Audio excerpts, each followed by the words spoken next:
Hey guys, welcome back to the channel. And this past week I've been driving this. This is the Haval H6 GT. And yes, we all know the joke in the room. Everyone says and thinks that this is the Lamborghini Urus from Temu. If you can't afford an Urus, you get this. Now, what we do know is that this car isn't new. It was launched a few years ago into South Africa already. I was at that launch. To be honest, nothing has updated from this model, but there is a plug-in hybrid that has just been unveiled. I don't know when that is going to be launched officially into the country and when I'm going to be able to test it, but for now, here is the H6 GT. So as we come to look at the front of the car and just judging by the design, we can kind of see why South Africans have fallen in love with the H6 GT. It also not only looks like a performance SUV. Now, the reason why I'm saying it's not a performance SUV is just the engine size. It's a little bit too small. It's a 2-liter turbocharged 4-cylinder petrol engine, produces 150 kilowatts and 320 newton meters of torque. It is then paired to a 7-speed dual clutch transmission. Big elephant in the room, engine. It's not that big. However, it's more than enough power just for getting in and around city. And also the moment you put it into race mode, it sounds pretty cool too. Okay, so as we look at the side profile of the car, you'll see what I mean by performance SUV. It very much has the looks. It's a coupe. Now, what I mean by coupe is not that it has 2 doors. It definitely does, and it has 4. But for SUVs, coupe is talking about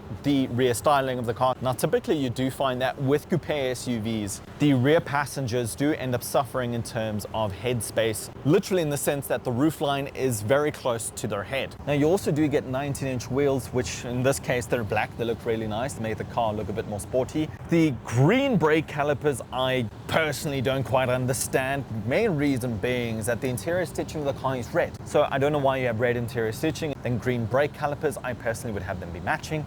But nonetheless, let's move on. So as we move on towards the rear of the car, as I said, this car hasn't changed since it launched about 2-3 years ago. However, they have actually changed the rear lights. These are a bit more smoked. Typically, they are traditionally just fully red.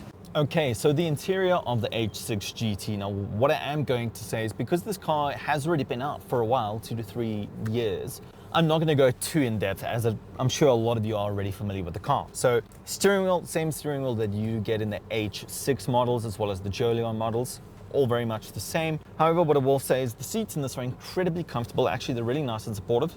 They are electrically adjustable, as well as you do have lumbar support. The material of the seats feel like a bit of a mixture between synthetic leather as well as a suede material. And then as you can see, you do have the red stitching where it says GT. Now, as we move towards the technology, the car has a central screen as well as a driver's display, which is a little bit smaller. Directly above it, you can't really see, you do have heads-up display as well. So lots of value for money for the car's price. Now, as we move along, you do have your dual zone climate control, followed by a wireless charger, and underneath you do have a ton of storage space for any other gadgets, goodies, books, whatever the case is. You do have 2 charging ports on the right hand side and 1 on the left where you connect your phone for wired Apple CarPlay or Android Auto. One other gripe I do have, now I do understand it is not a new model, is I do think it's time for them to upgrade from USB to USB-C. Reason being is, I mean, I had to really scuffle and shuffle and try and find a lightning cable for my iPhone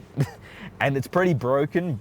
It works somewhat, but it's the only one I had, which was still USB male instead of USB-C. So I do think we do need to get on with the times with that. But nonetheless, practicality, there is plenty of space in the front door for a nice water bottle, as well as your sunglasses and anything else. You do have 2 center cup holders for coffee, as well as a big center console. Now, as we move towards the rear of the car, this is my driving position, and I'm 5'7". So what I meant by the fact that the rear passengers don't have to compromise their space based on the exterior styling of the car. There is a lot of headroom, given I am 5'7", lots of legroom. There are storage compartments in front of me. There's a storage compartment in the door, not big enough for a bottle. However, you do have your central armrest with 2 cup holders for, I suppose, bottles or cups of coffee. And you do have your rear climate control over here. However, it is an individualized climate control with a separate climate zone. It is simply dictated by whatever the climate is in the front. You do then have 2 more USB-A charging ports, and yes, that's pretty much there. The car is very comfortable, it's very nice. The rear seats are not heated or electrically adjustable. They're not adjustable at all except for moving them back and forth. However, very nice. Now, as we move towards the rear of the car, let's stop right here. This, unfortunately, is the biggest elephant in the room. Now, you might be wondering why. This is obviously the fuel filler cap. This is typically not a problem, but the amount of fuel that this car consumes is a bit stratospheric. Reason being, it is a 2-liter turbo. Now, typically speaking, I've driven many performance SUVs, Porsche Cayenne S, all of that. Now, for those kinds of cars to have higher fuel economy numbers, it's expected. You're talking about twin turbo V8s and twin turbo V6s and all of that. This car is a 2-liter turbo. I've been driving the car pretty conservatively in eco for about 95% of the time, and then I put it into race for brief stints of like 20 seconds each. I've been averaging about 11.6, 12 liters per 100 kilometers. Now, that is quite bad, especially considering the engine size of the car. However, I do still think that this car is for someone out there. What I will say is maybe wait for the plug-in hybrid. This car has already been out for 2-3 years. Lots of people have bought it. If you want it, go get it, but wait for the plug-in hybrid. Reason being is the plug-in hybrid will offer the best of all worlds. You'll have astonishing performance. I've seen some figures that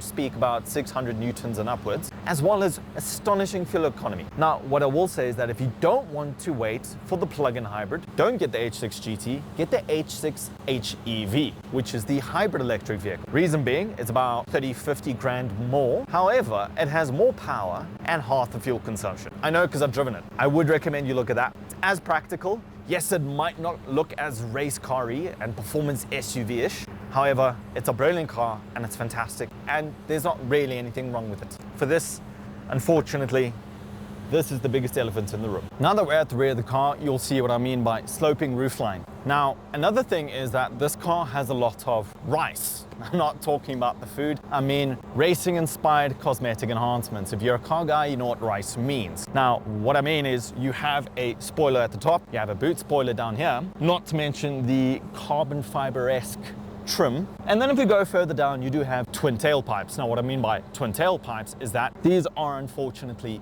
fake. Another thing, I do think the Chinese are still trying to learn and understand. I will give Haval the benefits of the doubt. This car is 2 to 3 years old already. It's not new. Because if you do look at other cars such as the Moda and the C9 does have quad tailpipes. However, here, they are fake. Now, it doesn't mean that the tailpipes don't exist, obviously. The tailpipes are simply underneath. And when you do put the car in race mode, it does sound quite sporty, it is quite cool, and it's definitely a conversation starter. Now, at the end of the day, this is a family car, it is practical. The boot is enormous, you have lots of boot space, as well as directly underneath here, you also have a spare wheel. Well guys, if you got this far, I really do just want to say thank you for watching. I do appreciate it. Don't forget to hit the like button as well as subscribe, and don't forget to hit the notifications bell. This review was particularly short and sweet, reason being this car has been around for a while.